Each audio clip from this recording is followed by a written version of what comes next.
Observation log number 236. There's a statistic that most people don't actually come to a psychologist, a counselor, or probably even a coach until they've been in pain for like 7 years. And I think this was more specific to couples. So essentially, they've been running painful patterns and trying to address them themselves. And then they lose steam and they lose motivation, maybe even lose hope.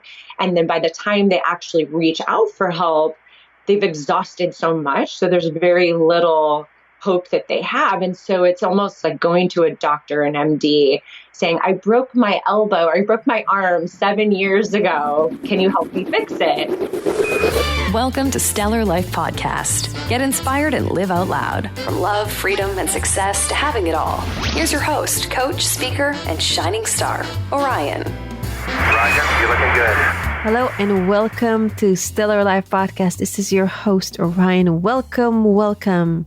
Today we're going to talk about relationships, and especially I want to talk about your intimate relationship and how you can improve it, because especially when we're going through stressful times, we tend to judge our partner. We tend to blame or be unkind to the people that we love the most because they're the closest and it's the easiest thing to do. So how can we improve our communication, and how can we be more loving and more sharing, and doing that from a place of understanding ourselves, understanding our emotions, and learning how to communicate better? So today I have with me the wonderful Dr. Jessica Higgins. She holds 2 graduate degrees in psychology, 2 coaching certifications, and over 20 years of experience helping clients achieve successful results. As the host of the Empowered Relationship Podcast, she helps people navigate the terrain of long-lasting intimacy more skillfully and mindfully. And now, without further ado, on to the show. 2, 1, 0. Hi, Dr. Jessica Higgins, and welcome to Stellar Life Podcast. Thank you so much for being here. You're welcome. It's a pleasure to join you in today's conversation. I'm excited. Yeah, me too. I'm fascinated with your work and everything that you do and all the modalities that you work with. But before we dive in, can you please share a little bit about yourself and how did you develop this passion to helping people with their relationships? I could probably talk the entire conversation about this, so I'll try to be a little more succinct. I think from a very early age, I've always really been fascinated with people and having a keen understanding of where they're at emotionally. So I think I have a propensity towards the helping profession and supporting people in their emotional relational process. And when I started really directly focusing towards intimacy, couplehood, relationship, it was from my own struggle where I was in relationship. We both thought we were the one, so to speak, and the intensity of our connection, and then the disrupt and the disconnect and the challenges that we were facing. And we both were feeling very ill-equipped. We sought support from therapists and coaches and all types of people and really struggled. And it wasn't until I started reading and doing my own deep dive that I started to understand some of these really critical relational principles that I started to implement. And I was noticing the shift, but at that time I actually was finishing a master's program in psychology and had been accepted to a PhD program, which required me to move out of state. And so circumstances had it that we didn't continue our relationship, but what it did do is really propelled me to study this professionally, because I'm like, how come I grew up in a pretty conscious family where I was exposed to a lot of personal growth principles, had an undergrad in psych, and was in a master's program. And I'm like, I should be well prepared for intimacy and understanding how to navigate challenges. And it was so incredibly painful. I felt so stuck and confused and, like I said, perplexed.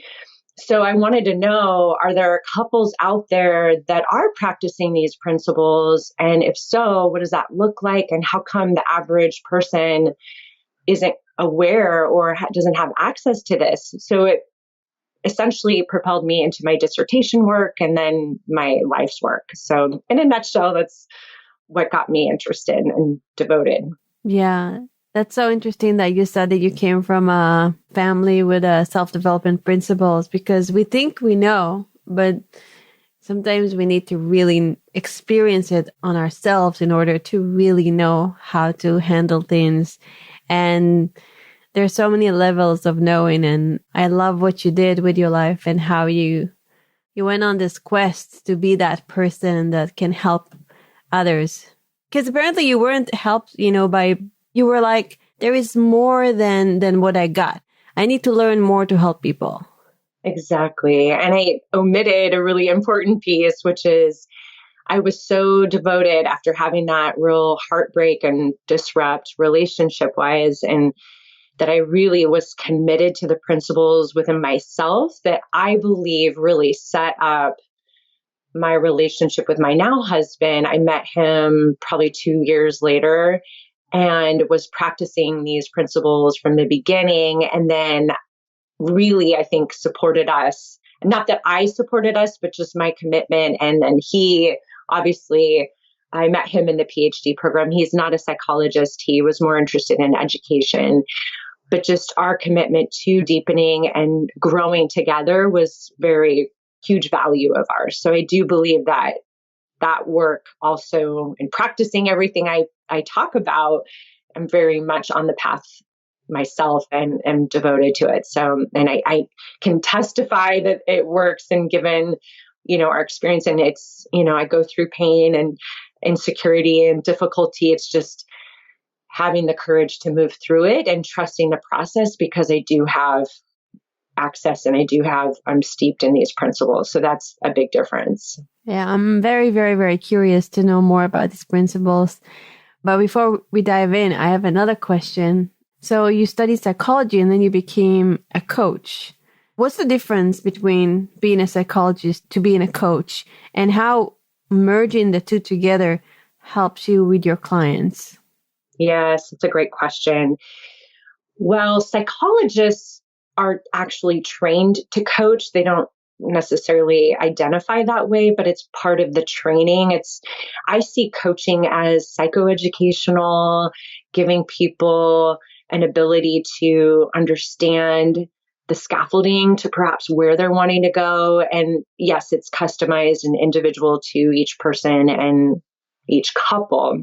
But psychologists are typically trained to understand a vast array of mental health issues, and also being able to diagnose and treat and really assist people in their mental health and their treatment process. And so for me, my husband and I went to school in California, got my PhD, and then we moved to Boulder, Colorado. I set up my brick and mortar. Oh my God, I love Boulder. Oh my God. It's a beautiful space. Yeah, I love it. And so I had a private practice there, and I have also a love for young adults. I had a teen program that I had developed, and then worked at a university in the college counseling center. And just really in that beginning adulthood years of forming who am I and questioning the world, I just think it's such a ripe, really fertile ground for doing some of this growth work.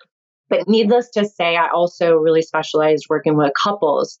And I found at that time, I do believe the consciousness is shifting collectively, that people are gaining more information or self-studying. And so I think there's a shift in recognizing relationship doesn't just happen to you. It happens through you, right? You're co-creating with your significant other.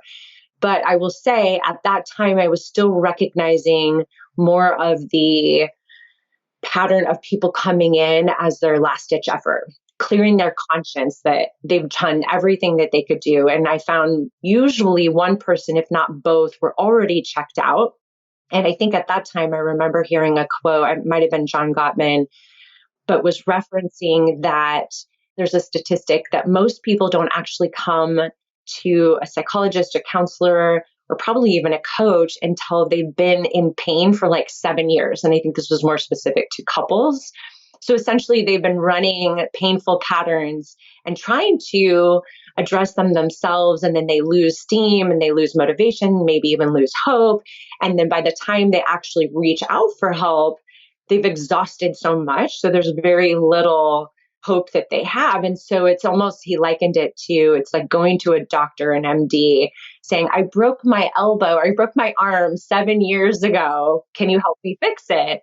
And so at that time, I remember feeling, gosh, if I had been able to work with you guys sooner and helped you create connection, really address these patterns, you'd be having a totally different experience. And I felt like it was really difficult to support people in creating change in their relationship when they were so hopeless and exhausted and really lost faith. So that prompted the educational helping people understand and reach people on a broader scale to help give this information on the front end. So whether or not they want to self-study or then engage with a helping professional to deepen in their practice, but that there are ways to navigate this more intentionally and mindfully that really do set people up for success. Right.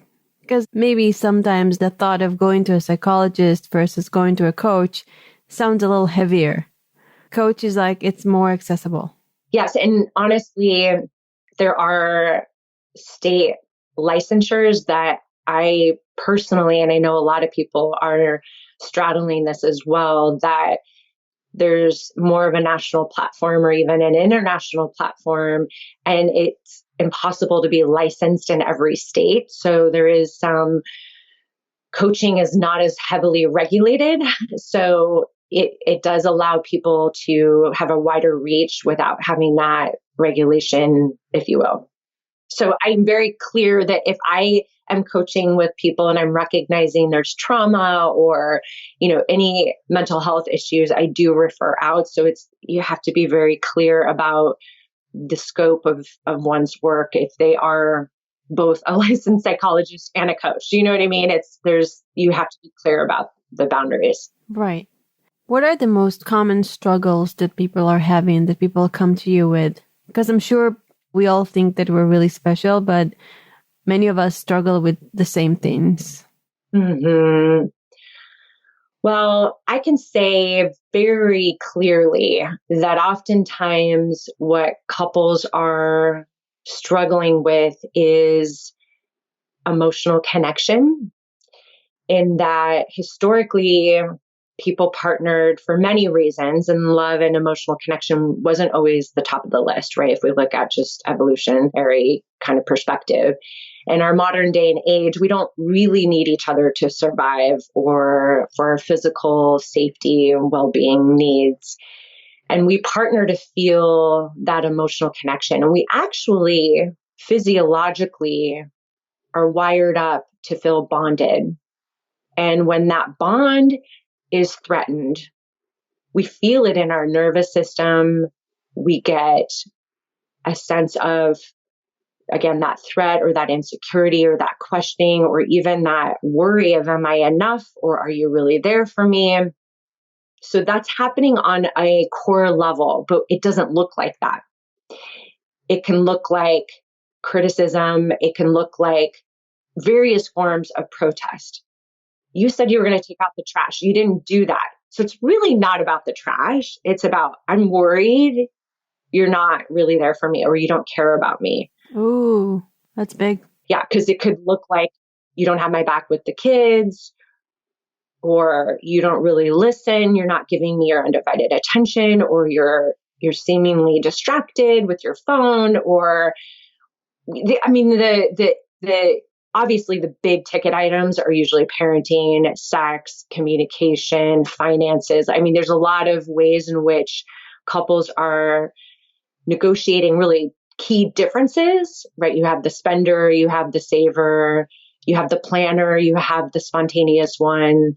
Then we talk about different love languages. There's so many different ways in which you have two people and the way that their particular constellation fits. There's just going to be at least like 7 to 8 core irreconcilable differences that doesn't threaten the relationship. It just means that's ground to work together and negotiate, that you have the extrovert, the introvert. So I could go on and on, but we have all of that, and then we have all the life stressors. But if we have a core bond and a core alliance that we're there for each other, we have each other's back, we usually can have our emotional balance to really be generous, to be curious, to be engaged in how to be supportive of each other and how to work together in a very collaborative way. Now, when that bond is threatened, everything gets off kilt, and that's when we get protective. We're scared of being hurt. We feel inadequate, or we have fears of abandonment. And so, again, the way that we deal with those fears can be yelling, it can be distancing, stonewalling. There's a lot of ways that can manifest. When we start to criticize or stonewall and all that, what's the antidote to that? And first, what is the damage to the relationship with criticism, and what's the antidote? Well, there's so much I could say, but in a nutshell, I would distill it to criticism whittles away at that emotional bond. And it also sets people up to have criticism defensive patterns. One person's criticizing, the other one feels as they should in some ways. It's a very protective strategy if somebody is attacking me or if somebody is questioning my character, I want to uphold my integrity. So it is a natural impulse to want to say, no, I did take out the trash. Or, if one partner is like, you never, right? We're going to want to point out the times that we do and correct what feels like an unfair accusation. So criticism, if it's chronic, can also, again, whittle away at that sense of goodwill, that sense of I have your back, and that alliance that is so primary to feeling safe and to feel, again, that sense of we are together in this, and I can let my guard down with you, and there's a safe haven together, that real warmth and positivity that we start to, again, criticism in of itself, I don't have any issue with. I think it's actually really required in a lot of areas in one's life. And what I have found when people reach out to me to address the tendency of criticism, they actually use it in their professions, right? They're perhaps a CEO, or they're a scientist, or they're an attorney, or whatever it is that they actually have to use that critique. I have a new client. She's a yoga instructor and she works with people all over. And she's like, I critique people's yoga practice all day long. Like, they pay me to do that. And so there's a skill in having that constructive critique in that eye. But when it comes to relationship, by and large, people don't want unsolicited feedback. It just feels corrective. I think it's in any relationship. Just try to say something on Facebook these days. Nothing. You can't say anything. People will attack you. People will come out of nowhere and just be like, "You're wrong. I'm right." Nobody wants unsolicited advice. And I think social media is tricky because we don't actually have that relational we don't have that bond always. Like, sometimes we're acquaintances, or, depending on who we're interacting with, that relationship isn't always super solid. And you're not picking up the phone and having a real deep dialogue, and and you trust that they're there for you. And so the misunderstandings and how we grossly stereotype and put people in boxes, and it's not really a dialogue, right? Mm-hmm. So I think that can be very problematic when we're trying to discuss heated issues on a platform like that. Yeah. I think a lot of times we criticize our partner or are angry about our partner it's because we just came and we saw something on those platforms, or we're angry, and so we just take it out on our partner. And we start talking about the trash. It's not about the trash. Yes, that's such a good point, Orion, because you asked about the antidote. And what I have also found is that people who tend to criticize, it's actually an attempt to address a need, but we're not leading with that underbelly, the vulnerability, or I'm super scared, or my feelings are hurt, or I'm worried you're not liking me right now, or I'm worried you're annoyed with me, or I worry that you don't care about me to the level that I really want to feel with you, right? Very rarely do we lead with that vulnerability and even the request. So when we look at a long-standing relationship, oftentimes the criticism, again, is an attempt to get a need met, but it's through a very different channel. It's usually through the intellect. And oftentimes, if we look at the backdrop of that, people who grew up in a family where emotions, emotional attunement, there wasn't a lot of space for that. So they learn, I mean, there could be lots of early upbringings where their not parents didn't know how to do it themselves, so they didn't have the capacity, or emotions were seen as weak. Generational. Yeah, there's a lot of lineage of where this comes from. So there's really no blame, but just a recognition that if I led with my emotion or what was going on for me, that wasn't going to be seen, or it wasn't going to be validated or met with. It's either was shut down, rejected, or told, suck it up, or get a thicker skin, or go to your room, or whatever, that we learn, okay, that's not going to work. So we learn to use our intellect. But then if we look at fast forward in adulthood and your partner, they can feel the emotion, right? We are just wired up to respond to tone of voice, facial expressions. Like that's 80+% of communication. So we're charged and we're emotional, but we're using our intellect to address something. There's two problems to this. One is your partner can recognize the emotion, but they're confused because it's not congruent with perhaps what you're saying. They're like, I sense you're having emotion, but I have no idea what it is. You're mad at me for no good reason. I didn't do anything. Exactly. And so they're trying to decode that, but then they're also, again, on their heels, because if you're talking about them, you want your partner to be stable in their position. So they're going to perhaps push back like, no, I do love you. I do care. And then that again leads to the criticism, defensive disconnect pattern, where the person who is really reaching, maybe not super consciously, right? There's no, again, blame. We do the best we can with what we were given.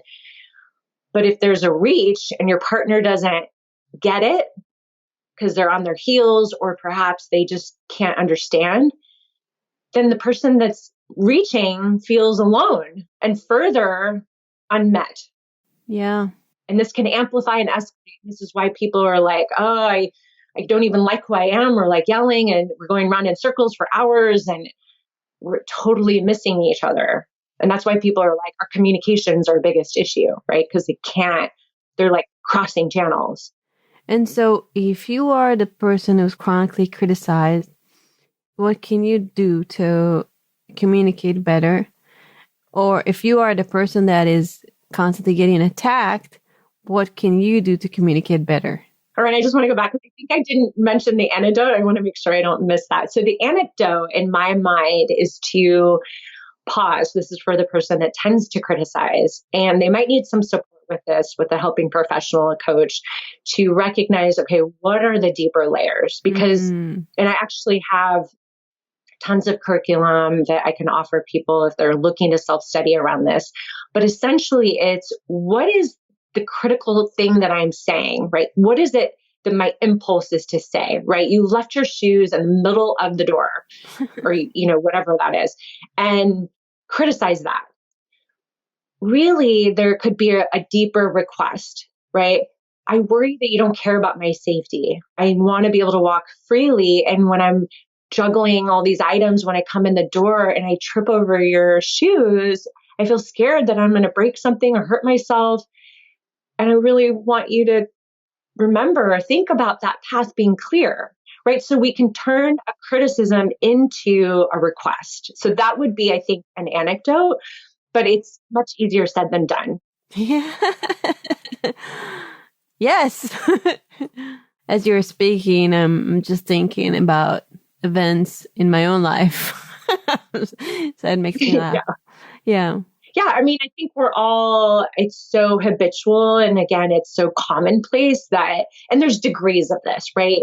Even the most subtle, your partner, if you have a really strong emotional bond, it's not going to be a major riff or a major wedge, but we're looking at the chronic disconnect and the criticism defensive patterns that really lead to, unfortunately, relationship demise and breakup and divorce a lot of times. And it's not necessarily criticism itself, but it's that inability to really have that deeper understanding that your partner, because really the one that's reaching wants to feel seen and attuned to, like, oh yeah, I get it. Like I don't operate that way. It's different for me, but I get it. And I want to help, right? It's not that I'm responsible for you, but it's like, I see you and I care about you and I want to show up for you.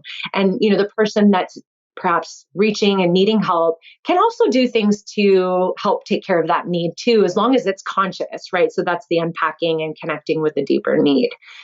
So when we go to the significant other that's in relationship with someone that tends to use criticism, can be really difficult. And I want to acknowledge that, again, it's very understandable if someone in this position is having their own reactions, right? Feeling like it's unfair, or I want to connect with you more positively and this feels so negative, or you're so rude, or, there could be lots of reactions.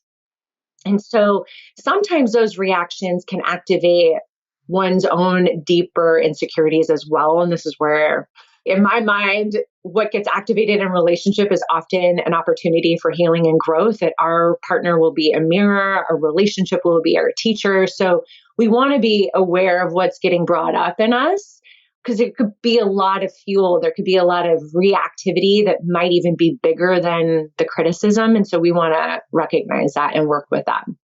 But that being said, just tactically, I think it can be really helpful to set some limits or set some parameters around, I'm not going to engage in this. Like, this isn't helpful for me. It's not helpful for you. And it's not helpful for us.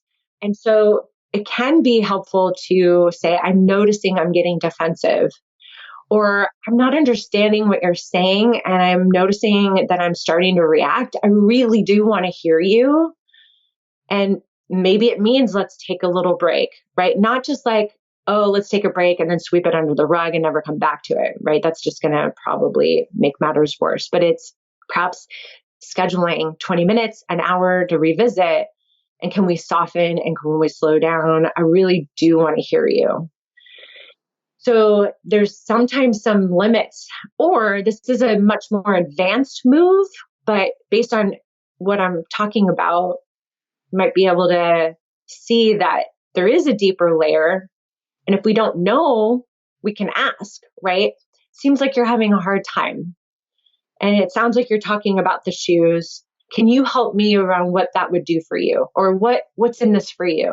I want to understand you more. Like, essentially acknowledging that they have issue. And it's almost like this pivot of like, can we just let that be? And let's pivot a little. I want to understand you more. Can we get off of me for a minute so I can understand you? Because that's where the real connection is going to happen. That's where the person is going to be able to share more, and then you're going to be able to hear more, and then that's where that connection can occur. Does that make sense? Yeah, because many times when people don't feel heard, they just yell louder. Yeah, exactly. With my relationship, I'm married to an incredible man. And of course, we have our struggles and everything. And sometimes I make requests over and kindly, over and over and over and over and over and over and over again until I lose patience. And then I get mad. And when I get mad, he does what I want. Help me help him do it before I get mad. Exactly. And then, unfortunately, for not necessarily in your case, but other people, they start to learn that, oh, the only time you actually listen is when I get mad, right? So then it almost reinforces that approach because it works, right? This is when you step up. Well, I'm sure you've done a version of this, but I want to just kind of state that it can be a good revisit. That when we request something of our partner and there's not an actual conversation around it, they might not actually want to do it or it doesn't work for them. And then, as I mentioned, the personality difference, they might want to do it, but perhaps it's uncomfortable for them, or it's not their natural instinct, or it's not even on their radar sometimes. I mean, unfortunately, we're all individuals, not unfortunately, but as far as it relates to communication, it adds a layer of difficulty that we're often moving through the world in our own microcosm, in our worldview, in our thinking. So it does take a leap to pause to consider our significant other, even if we've been with them for years and years and years. So I would revisit and just notice without a lot of accusation, but really a wondering, as much curiosity that feels genuine. I notice I've asked this a lot, or and then sometimes I get frustrated and lose patience, and then I escalate and get angry. And I know that probably doesn't feel good for you, but I've noticed this. Can we look at what happens here? And it's really surprising to me how much is there for, in this case, your husband, what he might be experiencing. Can you give me an example so we could be a little more specific, or would that be helpful? I'll give you a silly example. It's not like something I get really mad at. I just get frustrated. I'll cook food and I'll have it in the refrigerator for him, and he'll forget to eat and he'll forget to heat it up. And I have to constantly remind him that there is food in the refrigerator. So it's not like I get mad at that, but it's just a little thing. Well, we can work with that. Okay, cool. So I would wonder if we look at how did that arrangement get developed? Was it something you were doing to care for him and nurture him and love him? Or was it something that he asked for? Or how did that start happening? I do it to nurture him and love him. And eventually I do it because if I don't do it, he forgets to eat. So. Okay. So there's some love there, but there's also an obligation. Yes. Mm-hmm. Well, it's helping him help himself, essentially. Yes. And what is his experience about eating? Does he find it problematic when he forgets to eat, or what, if you know? He just spaces out. He just oh my God, I forgot to eat. He just forgets to eat. But is there any downfall for that? Is that just, does he notice any negative consequences for him when he doesn't? Not aware. No, he's not aware. Okay. So after the fact, though. After the fact, no, it's not I don't know. I don't think it's a big deal for him. Okay. That I would just be curious around, with him, around how much does this mean to him, right? So in relationship, we usually give the thing that we want or we want to give, and it's our way of nurturing and loving. The golden rule, we treat others how we want to be treated. And in relationship, I think it can be helpful to think about a platinum rule, which is said to be treat others how they want to be treated. So, for example, if a couple, one partner wants to acknowledge partner B's birthday, and partner A is I'm going to throw my partner the biggest surprise birthday party. It's going to be the best, right? And let's say partner B is mortified, right? Introverted, just does it, that's uncomfortable, right? So we definitely want to look at what really hits the mark. So you're putting energy and investment and wanting to nurture him. And I'm sure, I don't doubt for a minute that he doesn't appreciate it or see the love and the gesture. But is it a high ticket item for it? Does it rank on his own being? Does it really matter to him? And it might, but it might not either, right? If he's okay missing a meal and it doesn't really impact him and it's no skin off his back, I wonder about the priority of making him food if he doesn't mind skipping a meal. Do you know what I mean? I'm not saying that that's what the solution would be, but do you get what I'm getting at?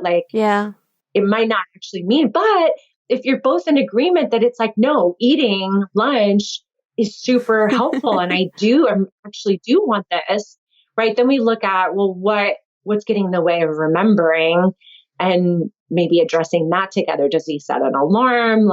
like in any relationship, what's really funny in what you're saying is it's not about the other person. It's about us and our stories and the stories that we make around food and the stories that I make around him not eating the food that I made for him. And I eat everything, and my husband is a vegan, so I'm cooking a special food for him, and I'm like, he's not appreciating me and my effort, and why is he not eating it? I made it for him. So I have all those stories in my head, and I think this is why I get frustrated. Yeah, that's super understandable. It's not a small thing to plan and shop and prepare and cook and clean. And that's a lot of investment. And so to not feel his receiving of it can feel like my huge gift just fell on the floor. Yes, thank you. And I love giving gifts. Thank you very much. Right. You're good, you. But it's super special, right? And if he's not receiving it, it can feel really painful that the gift and what all the investment and energy is not being received, and therefore in some ways can feel like rejection. Oh, wow. That's deep. I learned something today. Oh, okay. Good. Wow. But if your husband felt comfortable, would it be okay if he's like, honestly, on a scale from 1 to 10, when I think about you and what you're doing, it matters so, so much. But if you're just asking me individually, it's like a 3. Like, it's nice, but it's not a game changer for me as far as, what I really love is when you rub my neck or like, or rub like other places 9, or like, you know what I mean? Yeah.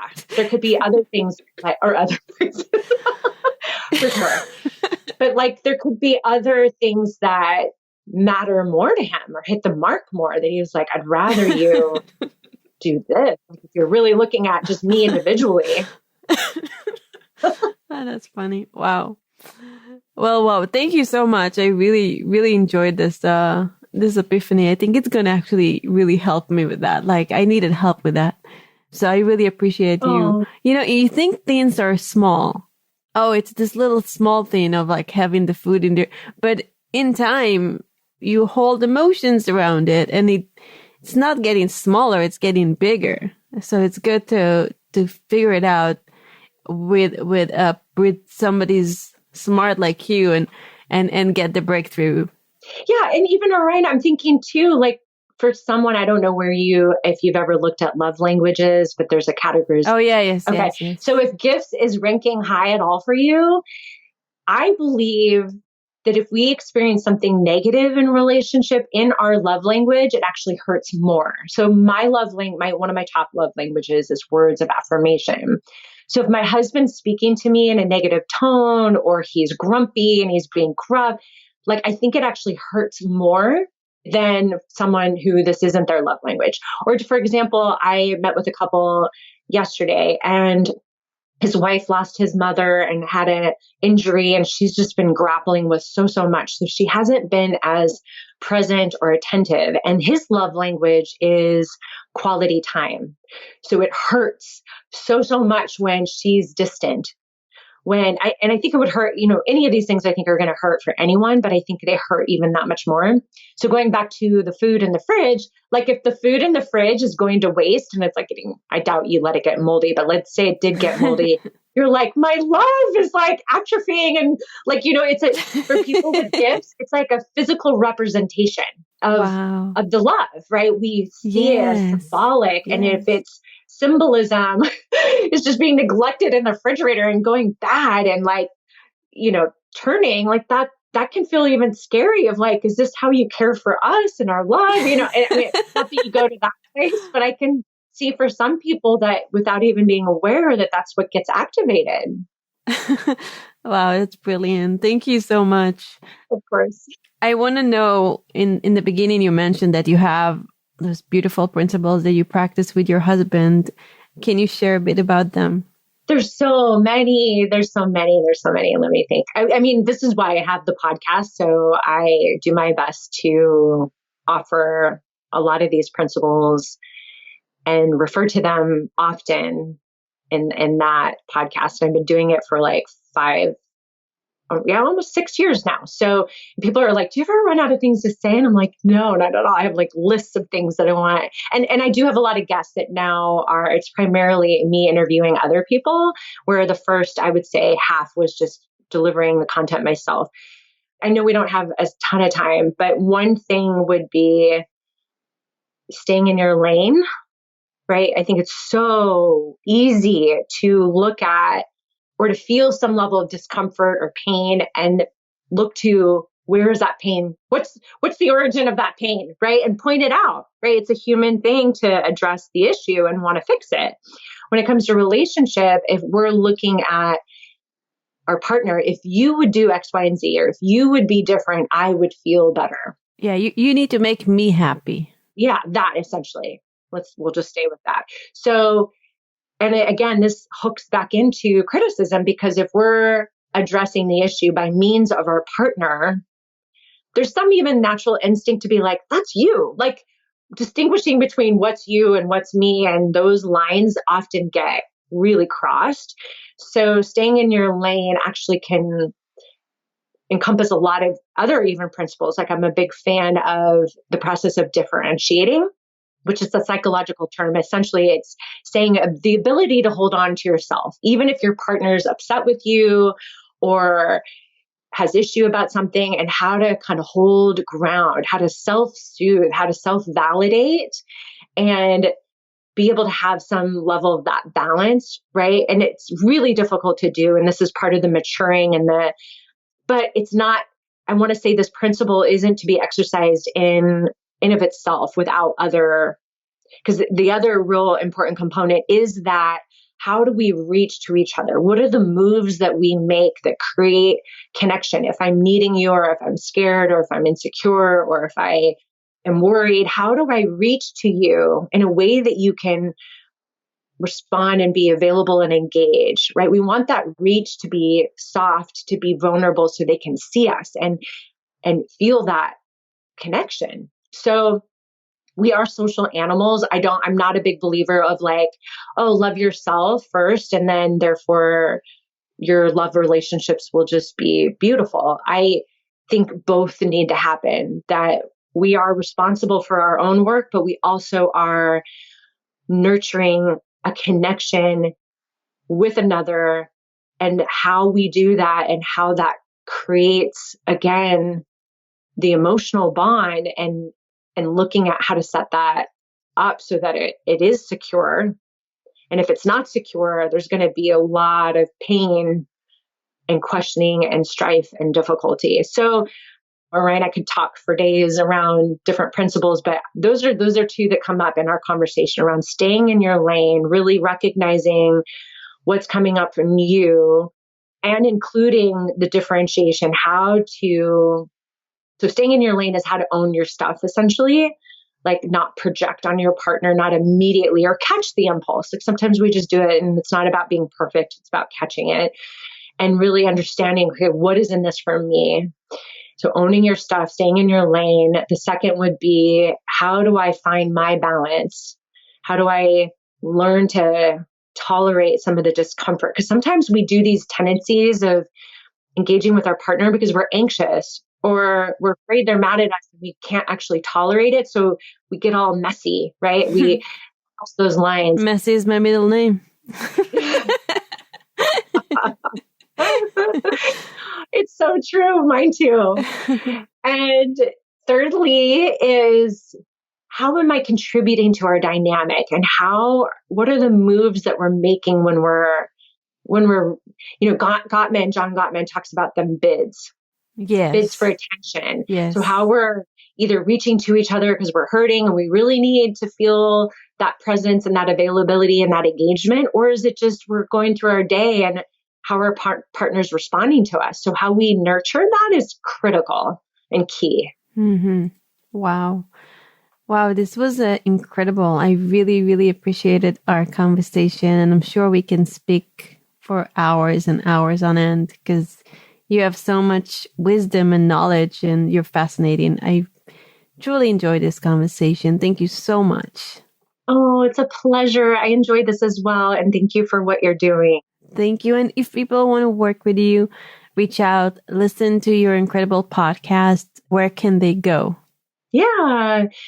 So one thing I will suggest, if people are listening to this conversation and perhaps even the criticism sparked something, that I have a free guide that gives a side-by-side comparison of what critical statements tend to be, and a direct, so they're all like different situations and there's actual language to use that I give how to turn that into a request. And so the example, so it's like a situation and a critical example, and then how to turn that into a request. So if anybody's interested, there's a free guide for that. I can give you the link, Orion, if you want to put it on your show notes. Yes, it will be. Mm-hmm. Okay, perfect. People can also go to drjessicahiggins.com. That's doctor with a DR. And there you'll find everything. You'll have access in the top navigation bar to the podcast. You can also go on any podcast player, right, on your Apple phone or Google Play or Spotify. And the podcast is Empowered Relationship Podcast. And then people who want to do a deeper dive, I have courses and also coaching. I have a small wait list at the moment, but I do work with people to help support them shift these patterns. Beautiful. Dr. Jessica, thank you so much. Thank you too, Orion. Thank you. And thank you, listeners. Remember to stay in your lane, stay grounded in yourself, and learn to find your balance and nurture your connections and have a stellar life. This is Orion. Till next time.